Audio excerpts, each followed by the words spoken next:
นงประวัติศาสตร์ดนตรีខ្មែរឆ្នាំទី20មានតែតួអង្គតន្ត្រីតិចប៉ុណ្ណោះដែលអាចប្រកួតប្រជែងជាមួយ Sing Sesamouth មនុស្សម្នាក់ដែលមិនមែនត្រឹមជាអ្នកចម្រៀងនិងអ្នកតន្ត្រីប៉ុណ្ណោះទេប៉ុន្តែគាត់ក៏ជានិមិត្តសញ្ញាតន្ត្រីនៃជាតិក៏ដោយគាត់មិនត្រឹមតែច្រៀងទេ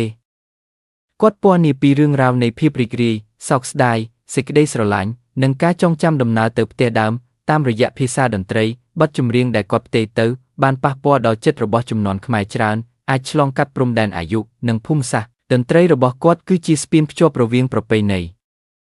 និងសម័យទំនើបរវាងកម្ពុជានិងពិភពលោកប៉ុន្តែរឿងរបស់ Sing Sesamouth មិនមែនត្រឹមតែរឿងអំពីអារម្មណ៍លេចធ្លោនិងភាពជោគជ័យទេវានៅជាឧទាហរណ៍នៃសេវាកម្មយ៉ាងធំទូលាយនៃវប្បធម៌ដែលត្រូវបានបំផ្លាញនិងនៃមនុស្សជាអ្នកសិល្បៈដែលបានបរិច្ចាគជីវិតសម្រាប់សិល្បៈនៅពេលដែលសម័យងឹតនៃប្រវត្តិសាស្ត្រកម្ពុជាដែលជាអតីតកាលខ្មែរក្រហម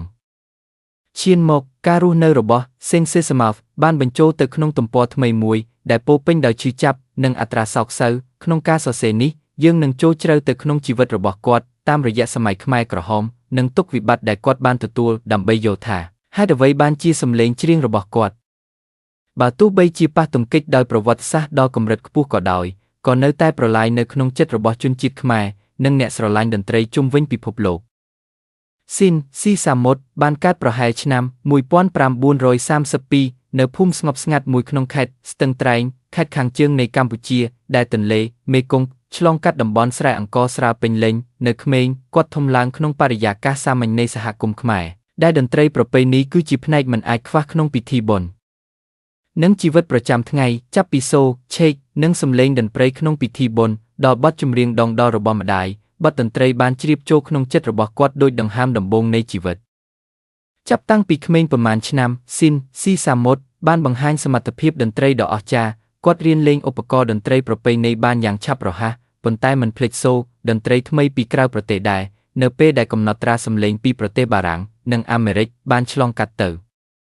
ភ្នំពេញនិងតំបន់ជុំវិញគាត់បានចូលចិត្តសូរដែលខុសប្លែកទាំងឡាយនេះជាពិសេសឧបករណ៍ហ្គីតាដែលក្រោយមកក៏បានភ្ជាប់ជាមួយគាត់យ៉ាងជិតស្និទ្ធ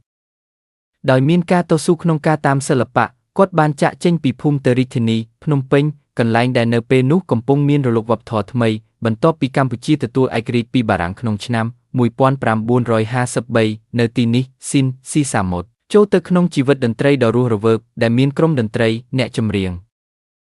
និងអ្នកតន្ត្រីមកពីគ្រប់ទីកន្លែងគាត់បានលេចឡើងយ៉ាងរហ័សមិនត្រឹមតែដោយសម្លេងច្រៀងដែលមានអារម្មណ៍ពេញចិត្តប៉ុណ្ណោះទេប៉ុន្តែដោយសមត្ថភាពបញ្ចូលតន្ត្រីប្រពៃណីខ្មែរជាមួយធាតុពីររ៉ុកចាស់ភ្លោះនិងបពរបង្កើតរចនាតន្ត្រីដ៏ផ្ទាល់ខ្លួននិងទាក់ទាញការប្រគំតន្ត្រីតូចដំបូងបានក្លាយជាការប្រគំតន្ត្រីដែលត្រូវបានរង់ចាំយ៉ាងល្បីកំណត់ត្រាសម្លេងរបស់គាត់បានផ្សាយទូទាំងភ្នំពេញនិងតំបន់ជុំវិញបង្កឲ្យគាត់ក្លាយជាតួអង្គដែលស្រឡាញ់ដោយសហគមន៍អ្នកស្រឡាញ់តន្ត្រីមិនយូរទេ Sing Sesamouth បានឡើងទៅតំណែងជាអ្នកសិល្បៈមុខមួយដឹកនាំចលនាតន្ត្រីថ្មីដែលពោរពេញដោយភាពច្នៃប្រឌិតចាប់ពីឆ្នាំ1960រហូតដល់ដើមទសវត្សរ៍1970នាមស៊ុយ Sing Sesamouth បានឆ្លាតឆ្លើយរីករាយទូទាំងប្រទេសកម្ពុជាគាត់មិនត្រឹមតែជាអ្នកចម្រៀងទេគាត់ជានិមិត្តសញ្ញានៃសម័យតន្ត្រីដែលរីកចម្រើនយ៉ាងខ្លាំងដែលធាតុប្រពៃណីនិងសម័យទំនើបបានចម្រុះស្របគ្នាក្នុងដៃច្នៃប្រឌិតរបស់គាត់តន្ត្រីខ្មែរមិនត្រូវបានគោរពនៅក្នុងសូរចាស់ទេប៉ុន្តែបានបើកទូលាយទៅកាន់អាកាសផ្ទៃខាងសម្បូរបែបនិងលាយបញ្ចូលជាមួយសម្លេងច្រៀងនិងឧបករណ៍តន្ត្រីសម័យទំនើប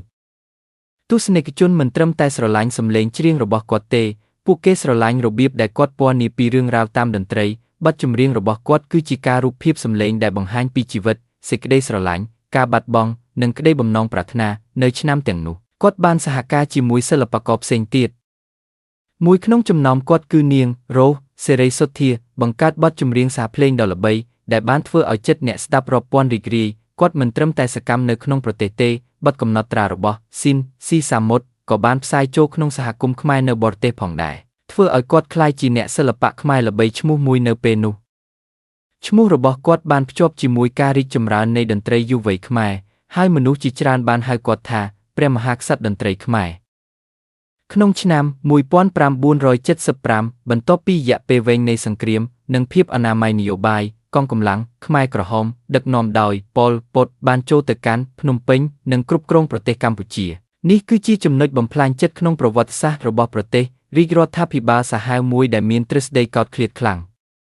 បដិញ្ញាចង់សាងសង់សង្គមស្រាលសុទ្ធតាមរយៈភាពសាហាវនិងការកោតឃ្លាតរាជធានីទាំងមូលត្រូវបានទទួលភាពទេក្នុងមួយយប់ខណៈដែលប្រជាជនត្រូវបង្ខំចាកចេញពីផ្ទះរបស់ពួកគេទៅបណ្ដាខេត្តជនបទដើម្បីធ្វើការនៅក្នុងតំបន់ការងារមជ្ឈមណ្ឌលទីក្រុងភ្នំពេញដែលធ្លាប់ជាមជ្ឈមណ្ឌលនៃវប្បធម៌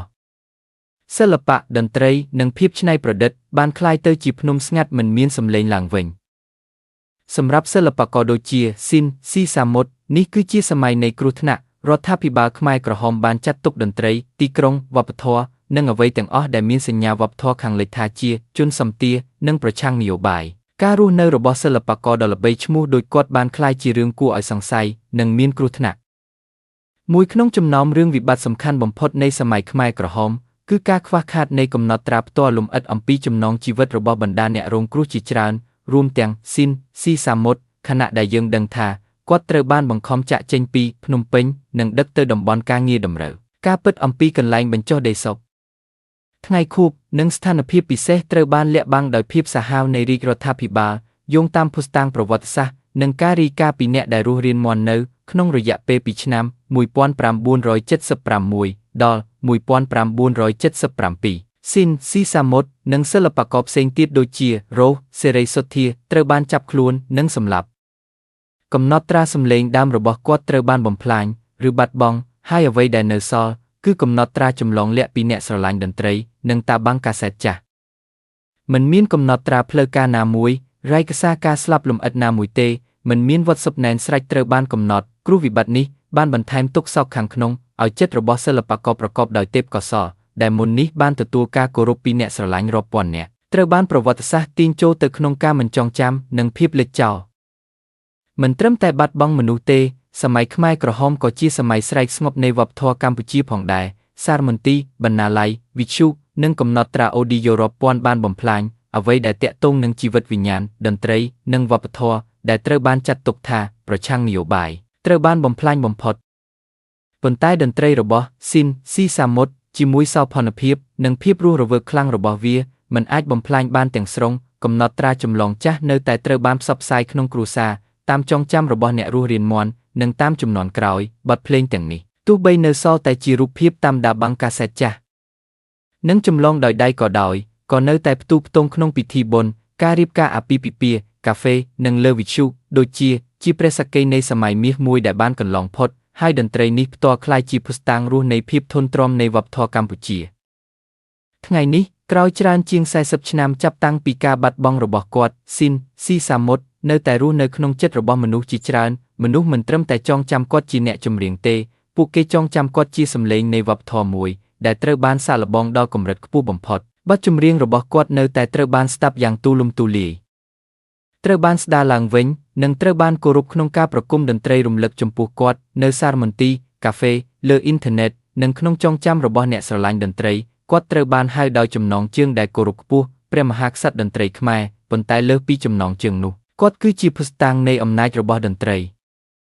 អំណាចដែលទោះបីជាភាពសាហាវនិងការបំផ្លាញក៏មិនអាចលុបបាត់បានទាំងស្រុង